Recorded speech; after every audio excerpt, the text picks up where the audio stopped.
नमस्कार दोस्तों, कैसे आप सब लोग। आशा करता हूँ अच्छे होंगे, सकुशल होंगे। तो आज हम बात करने जा रहे हैं भारतीय हिंदी जगत सिनेमा के जाने माने अभिनेता और महानायक अमिताभ बच्चन की। आशा करता हूँ आप शुरू से आखिर तक जुड़े रहेंगे और चैनल को लाइक शेयर और सब्सक्राइब करना नहीं भूलेंगे। तो बात करते हैं शुरुआती दौर से। इलाहाबाद उत्तर प्रदेश कायस्थ परिवार में जन्मे अमिताभ बच्चन के पिता डॉक्टर हरिवंश राय बच्चन प्रसिद्ध हिंदी कवि थे, जबकि उनकी मां तेजी बच्चन अविभाजित भारत के कराची शहर से संबंध रखती थी, जो कि अब पाकिस्तान में है। आरंभ में अमिताभ जी का नाम इंकलाब रखा गया था, जो भारतीय स्वतंत्रता संग्राम के दौरान प्रयोग किए गए प्रेरक वाक्यांश इंकलाब जिंदाबाद से लिया गया था। लेकिन बाद में प्रसिद्धि कवि सुमित्रा नंदन पंत ने इनका नाम अमिताभ रखा। अमिताभ का अर्थ है शाश्वत प्रकाश।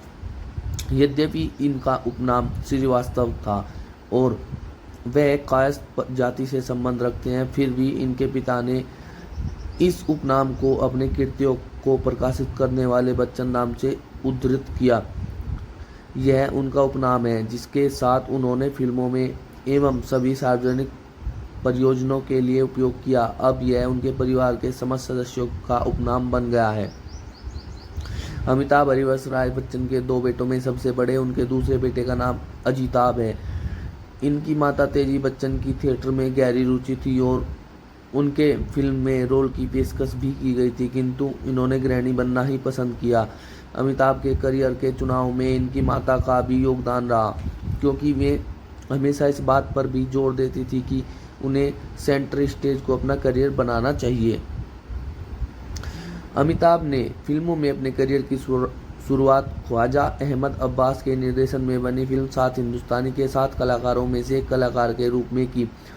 उत्पल दत्त, मधु और जलाल आगा जैसे कलाकारों के साथ अभिनय करके फिल्म ने वित्तीय सफलता प्राप्त नहीं की, पर बच्चन ने अपनी पहली फिल्म के लिए राष्ट्रीय फिल्म पुरस्कार में सर्वश्रेष्ठ नवागंतुक का पुरस्कार जीता। इस फिल्म व्यावसायिक और समीक्षित फिल्म के बाद उनकी एक और आनंद नामक फिल्म आई, जिसमें उन्होंने उस समय के लोकप्रिय कलाकार राजेश खन्ना के साथ काम किया। डॉक्टर भास्कर बनर्जी की भूमिका करने वाले बच्चन ने कैंसर के एक रोगी का उपचार किया, जिसमें उनके पास जीवन के प्रति बेवकूफ़ी और देश के वास्तविकता के प्रति उसके दृढ़ दृष्टिकोण के कारण उसे एक प्रदर्शन के लिए सर्वश्रेष्ठ सहायक कलाकार का फिल्मफेयर पुरस्कार मिला। और 1973 में जब प्रकाश मेहरा ने इन्हें अपनी फिल्म जंजीर 1973 में इंस्पेक्टर विजय खन्ना की भूमिका के रूप में अवसर दिया, तो यहीं से इनके करियर में प्रगति का नया मोड़ आया। यह फिल्म इससे पूर्व के रोमांस भरे सार के प्रति कटाक्ष था, जिसमें अमिताभ बच्चन को एक नई भूमिका एंग्री यंग मैन में देखा, जो बॉलीवुड के एक्शन हीरो बन गए थे। यही वह प्रतिष्ठा थी जिसे बाद में इन्हें अपनी फिल्म में हासिल करते हुए इसका अनुसरण करना था। बॉक्स ऑफिस पर सफलता पाने वाले एक जबरदस्त अभिनेता के रूप में यह उनकी पहली फिल्म थी, जिसने उन्हें सर्वश्रेष्ठ पुरस्कार कलाकार फिल्मफेयर पुरस्कार के लिए मनोनीत करवाया। 1973 ही वह साल था जब इन्होंने 3 जून को जया से विवाह किया और इसी समय ये दोनों ने केवल जंजीर में बल्कि एक साथ कई फिल्मों में दिखाई दिए, जैसे अभिमान में, जो इनकी शादी के केवल 1 मास बाद ही रिलीज हुई थी। बाद में ऋषिकेश मुखर्जी के निर्देशन तथा बीरेश चटर्जी द्वारा लिखित नमक हराम फिल्म विक्रम की भूमिका मिली, जिसमें दोस्ती के सार को प्रदर्शित किया गया था। राजेश खन्ना और रेखा विपरीत इनकी सहायक भूमिका में इन्हें बेहद सराहा गया और इन्हें सर्वश्रेष्ठ सहायक कलाकार फिल्म फेयर का पुरस्कार भी दिया गया। और पहली बार अमिताभ बच्चन को नटवरलाल नामक फिल्म के लिए अपनी सहयोगी कलाकार रेखा के साथ काम करते हुए गीत गाने के लिए अपनी आवाज़ का उपयोग करना पड़ा। फिल्म में उनके प्रदर्शन के लिए उन्हें सर्वश्रेष्ठ अभिनेता का पुरस्कार, पुरुष पार्श्व गायन का सर्वश्रेष्ठ फिल्म पुरस्कार मिला। इन्हें काला पत्थर में सर्वश्रेष्ठ अभिनेता का पुरस्कार दिया गया। इसके बाद राज खोसला द्वारा निर्देशित फिल्म दोस्ताना में दोबारा नामित किया गया, जिसमें इनके सह कलाकार शत्रुघ्न सिन्हा और जीनत अमन थी। दोस्ताना की शीर्ष फिल्म साबित हुई। इन्होंने यश चोपड़ा की नाटकीय फिल्म सिलसिला में काम किया, जिसमें इनकी सह कलाकार के रूप में इनकी पत्नी जया और अफवाहों में इनकी प्रेमिका रेखा थी। इस युग की सबसे दूसरी फिल्मों में राम बलराम, शान, लावारिस और शक्ति जैसी फिल्में शामिल थी, जिन्होंने दिलीप कुमार जैसे अभिनेता से इनकी तुलना की जाने लगी थी। कुली फिल्म में बच्चन ने अपने सह कलाकार पुनीत इस्सर के साथ एक फाइट की शूटिंग के दौरान अपनी आंतों को लगभग घायल कर लिया था। बच्चन ने इस फिल्म में स्टंट अपनी मर्जी से करने के लिए छूट ले ली थी, जिसके एक सीन में इन्हें मेज पर गिरना था और उसके बाद जमीन पर गिरना था। हालांकि जैसे ये मेज की ओर कूदे तब मेज का कोना इनके पेट में टकराया, जिससे इनके हाथों को चोट पहुंची और इनके शरीर से काफ़ी खून बहने निकला था। इन्होंने जहाज से फौरन स्पेन टॉमी के उपचार हेतु अस्पताल ले जाया गया और वहाँ ये कई महीनों तक अस्पताल में भर्ती रहे और कई बार मौत के मुंह में जाते जाते बचे। यह अफवाह भी फैल गई थी कि वे एक दुर्घटना में मर गए और संपूर्ण देश में इनके चाहने वालों की भारी भीड़ इनकी रक्षा के लिए दुआएं करने में जुट गई। निर्देशक मनमोहन देसाई की कुली फिल्म में बच्चन की दुर्घटना के बाद फिल्म की कहानी का अंत बदल दिया था।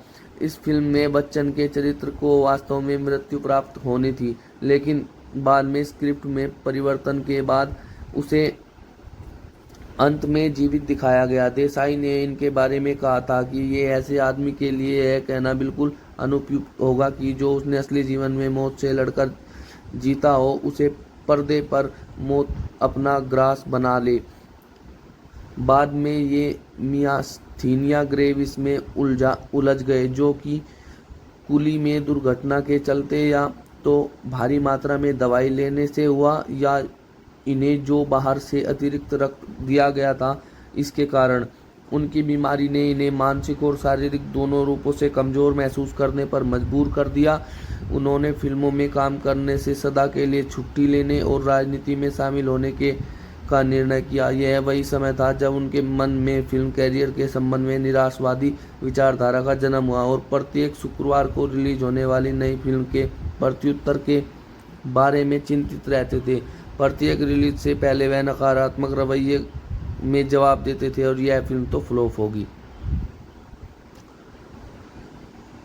बहुत कम लोग ऐसे होते हैं जो ये जानते हैं कि स्वयंभू प्रेस ने अमिताभ बच्चन पर प्रतिबंध लगा दिया था। स्टारडस्ट और कुछ अन्य पत्रिकाओं ने मिलकर एक संघ बनाया जिसमें अमिताभ बच्चन के शीर्ष पर रहते समय 15 वर्ष के लिए प्रतिबंध लगा दिया गया। इन्होंने अपने प्रकाशकों में अमिताभ बच्चन के बारे में कुछ भी न छापने का निर्णय लिया, लेकिन बच्चन ने उनसे सेटों पर प्रेस के प्रवेश पर प्रतिबंध लगा रखा था, लेकिन वे किसी विशेष पत्रिका के खिलाफ नहीं थे। ऐसा कहा गया है कि बच्चन ने कुछ पत्रिकाओं को प्रतिबंधित कर रखा था जिनमें उनके बारे में इनमें जो कुछ प्रकाशित होता रहता था उसे वे पसंद नहीं करते थे और इसी के चलते एक बार उन्हें इसका अनुपालन करने के लिए उन्हें अपने विशेषाधिकार का भी प्रयोग करना पड़ा।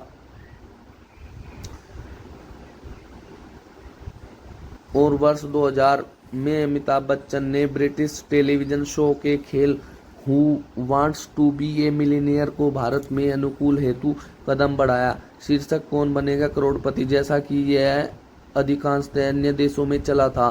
कार्यक्रम को तत्काल और गहरी सफलता मिली, जिससे बच्चन के करिश्मे का भी छोटे रूप में योगदान था। यह माना जाता है कि बच्चन ने इस कार्यक्रम के संचालित के लिए साप्ताहिक प्रकरण के लिए अत्यधिक 15 लाख रुपए अमेरिकी डॉलर 60,000 लिए थे, जिसके कारण बच्चन और उनके परिवार को नैतिक और आर्थिक दोनों रूप से बल मिला। इसके पहले ABS के बुरी तरह से असफल होने के बाद अमिताभ को गहरे झटके लगे थे। और दोस्तों, यही थी सदी के महानायक अमिताभ बच्चन की जीवनी। आशा करता हूँ आपको इनकी जीवनी अच्छी लगी होगी और आप शुरू से अंत तक जुड़े रहे होंगे। दोस्तों, यह जीवनी आप अपने दोस्तों में भी साझा कर सकते हैं फेसबुक और व्हाट्सएप के माध्यम से। यदि किसी की जीवनी आप सुनना चाहते हैं तो हमें आप कमेंट में लिख कर बता सकते हैं।